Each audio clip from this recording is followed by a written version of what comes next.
What you see is what you get nga talaga, seller. Sino ba naman ang hindi mapapacheck out yung ganito kaganda ang product na dadating? Kaya pala napakaraming sold at napakagaganda ng mga reviews. Kaya naman pati ako nabudol na rin. Ang ganda naman kasi talaga ng quality at ang mura pa. Pero in fairness naman kasi worth it naman talaga ang budol. Kaya di ako papayag kung hindi ka rin magpapabudol nito. I-click mo na ang yellow basket, deserve na deserve mo to.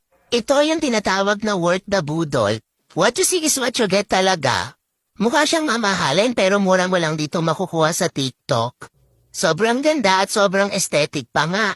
Kaya naman pala lagi ito sa FYP ko.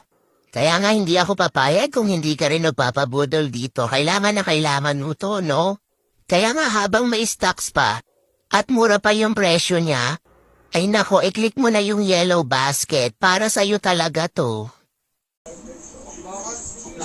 What you see is what you get nga talaga, seller. Sino ba naman ang hindi mapapacheck out yung ganito kaganda ang product na dadating?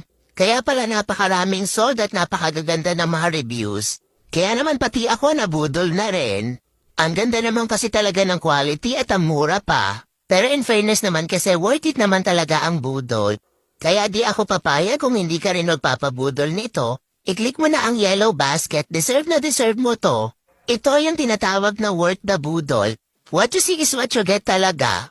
Mukha siyang mamahalin pero mura mo lang dito makukuha sa TikTok. Sobrang ganda at sobrang aesthetic pa nga. Kaya naman pala lagi ito sa FYP ko. Kaya nga hindi ako papayag kung hindi ka rin magpapabudol dito. Kailangan na kailangan mo to, no? Kaya nga habang may stocks pa at mura pa yung presyo niya, ay nako, i-click mo na yung yellow basket para sa'yo talaga to.